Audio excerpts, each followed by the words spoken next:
کہ کوئی شخص اس بنا پر اسے قبول کرنے سے معذوری ظاہر کر دے کہ اس کی سمجھ میں اس کتاب کے مضامین آتے ہی نہیں ہیں۔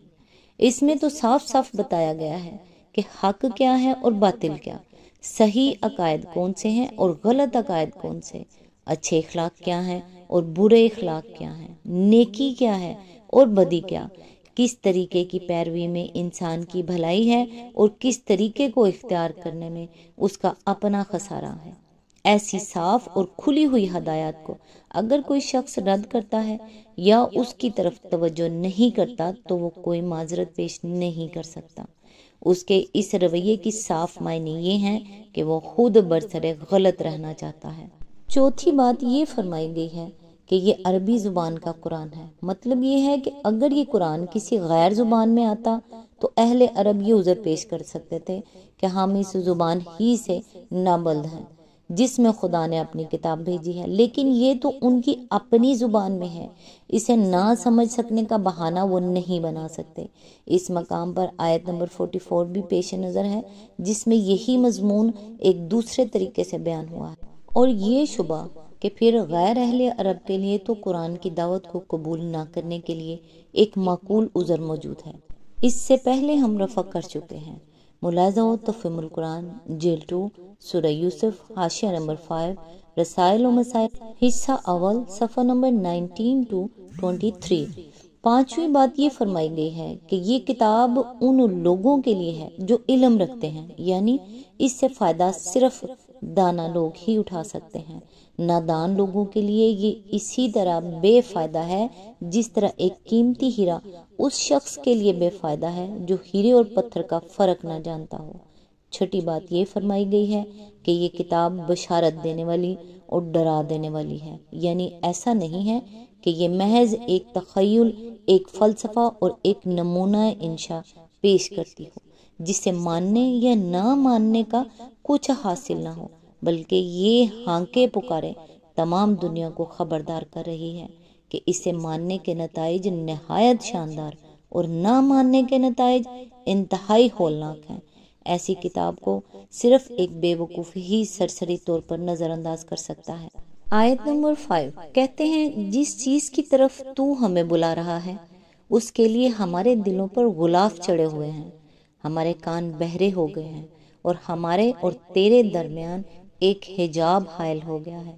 تو اپنا کام کر، ہم اپنا کام کیے جائیں گے۔ اس کی تفسیر ہے یعنی اس کے لیے ہمارے دلوں تک پہنچنے کا کوئی راستہ کھلا ہوا نہیں ہے۔ اسی آیت کے ضمن میں آگے فرمایا یعنی اس دعوت نے ہمارے اور تمہارے درمیان جدائی ڈال دی ہے، اس نے ہمیں اور تمہیں ایک دوسرے سے کاٹ دیا ہے، یہ ایک ایسی رکاوٹ بن گئی ہے جو ہم کو اور تم کو جمع نہیں ہونے دیتی۔ اسی آیت کے ضمن میں آگے فرمایا اس کے دو مطلب ہیں، ایک یہ کہ ہم کو تم سے کوئی سروکار نہیں، دوسرے یہ کہ تم اپنی دعوت سے باز نہیں آتے تو اپنا کام کیے جاؤ، ہم بھی تمہاری مخالفت سے باز نہ آئیں گے اور جو کچھ تمہیں نیچا دکھانے کے لیے ہم سے ہو سکے گا کریں گے۔ آیت نمبر 6 اے نبی ان سے کہو میں تو ایک بشر ہوں تم جیسا، مجھے وحی کے ذریعے سے بتایا جاتا ہے کہ تمہارا خدا تو بس ایک ہی خدا ہے، لہٰذا تم سیدھے اسی کا رخ اختیار کرو اور اس سے معافی چاہو، تباہی ہے ان مشرکوں کے لیے۔ اس کی تفسیر ہے یعنی میرے بس میں یہ نہیں ہے کہ تمہارے دلوں پر چڑھے ہوئے غلاف اتار دوں، تمہارے بہرے کان کھول دوں اور اس حجاب کو پھاڑ دوں جو تم نے خود ہی میرے اور اپنے درمیان ڈال دیا ہے۔ میں تو ایک انسان ہوں، اسی کو سمجھا سکتا ہوں جو ملنے کے لیے تیار ہو۔ آگے اسی آیت کے ضمن میں فرمایا یعنی تم چاہے اپنے دلوں پر غلاف چڑھا لو اور اپنے کان بہرے کر لو، مگر حقیقت یہ ہے کہ تمہارے بہت سے خدا نہیں ہیں بلکہ صرف ایک ہی خدا ہے جس کے تم بندے ہو، اور یہ کوئی فلسفہ نہیں ہے جو میں نے اپنے غور و فکر سے بنایا ہو جس کے صحیح اور غلط ہونے کا یکساں احتمال ہو، بلکہ یہ حقیقت مجھ پر وحی کے ذریعے سے منکشف کی گئی ہے جس میں غلطی کے احتمال کا شائبہ تک نہیں ہے۔ اسی آیت کے ضمن میں آگے فرمایا یعنی کسی اور کو خدا نہ بناؤ، کسی اور کی بندگی و پرستش نہ کرو، کسی اور کو مدد کے لیے نہ پکارو، کسی اور کے آگے سر تسلیم و اطاعت خم نہ کرو، کسی اور کے رسم و رواج اور قانون و ضابط کو شریعت واجب الاطاعت نہ مانو۔ اسی آیت کے ضمن میں آگے فرمایا، معافی اس بے وفائی کی جو اب تک تم اپنے خدا سے کرتے رہے، اس شرک اور کفر اور نافرمانی کی جس کا ارتکاب تم سے اب تک ہوتا رہا، اور ان گناہوں کی جو خدا فراموشی کے باعث تم سے سرزد ہوئے۔ آج بس یہاں تک ہی، نیکسٹ انشاءاللہ آیت نمبر 7 سے سٹارٹ کریں گے۔ تب تک کے لیے دعاؤں میں یاد رکھیے گا۔ اللہ حافظ۔